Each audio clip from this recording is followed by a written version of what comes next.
Sir, आज मोठा अपघात झालेला आहे. असुरक्षित विहीर होती तिथं आणि रस्त्याचं काम अपूर्ण असल्यामुळे गठरा बांधायचा राहिला होता. अशा घटना नाशिकमध्ये देखील झाली होती. आज पंढरपूरमध्ये झालेली आहे. काय सूचना? अतिशय दुर्दैवी घटना आहे. 8 लोक या ठिकाणी मृत्युमुखी पडले आहेत. त्यात बहुतांशी महिला आहेत, लहान मुलं आहेत. अतिशय दुर्दैवी घटना आहे. आणि आत्ताच भाऊंनी सांगितलं की यामध्ये जे दोषी असतील त्यांच्यावर अतिशय कडक कारवाई केली जाईल. मी आधी सांगितलं की सदोष मनुष्यवधाचा गुन्हा त्यांच्यावर दाखल केला जाईल. दिंडोरीला ज्यावेळेला ही घटना घडली त्याच्यामध्ये ते लहान लहान 10 मुलं त्या ठिकाणी डायरेक्ट तिथं रस्त्याच्या सेंटरलाच विहीर होती. कठडे तिला नव्हतं आणि फूटभर 6 इंचच असेल आणि त्यामुळे ती गाडी गेल्यामुळे तिथे सुद्धा मोठी घटना 6 महिन्यापूर्वी घडली.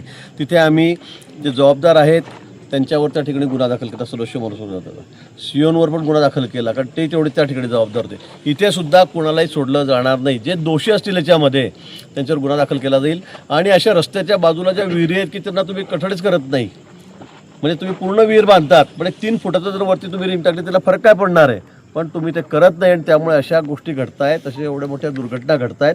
मला वाटतं सगळ्यांना सूचना जिल्हाधिकाऱ्यांनाही सांगितलं आणि मी महाराष्ट्रभर आम्ही सांगतो होता की या अशा रस्त्याच्या बाजूला असलेल्या विहिरी यांच्यावर 3-3, 4-4 फुटाचे कठडे असलेच पाहिजे. 3 फुटापर्यंत तरी असले पाहिजे की जेणेकरून असे अपघात होणार नाही आणि जे करणार नाही त्यांच्यावर आम्ही कारवाई करू. भाऊ, त्याचबरोबर अवैध प्रवासी वाहतुकीचा देखील विषय आहे. तो छोटा हत्ती होता. ॲक्च्युली त्याचा वापर हा माल वाहतुकीसाठी केला जातो पण त्याच्यामधून प्रवासी वाहतूक सुरू होती.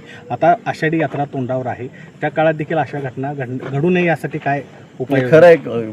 अगदी छोट्या गाड्यांमध्ये जिथे 5ची कॅपॅसिटी तिथे 10 जणं 15 जणं जात आहेत आणि इथं तीर्थक्षेत्र असल्यामुळे लोक देवाला जात आहेत येत आहेत. या गोष्टी होत आहेत. हे खरं आहे.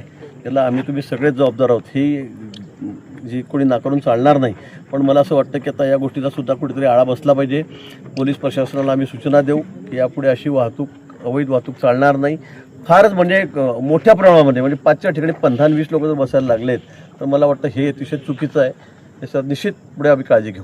सरकारच्या वतीने काय मदत? सरकारच्या वतीने माननीय मुख्यमंत्री महोदयांनी सांगितलेलं आहे की जे मृत्युमुखी पडले आहेत त्यांच्या नातेवाईकांना प्रत्येकी 5-5 लाख रुपये त्या ठिकाणी जाहीर केलेले आहेत.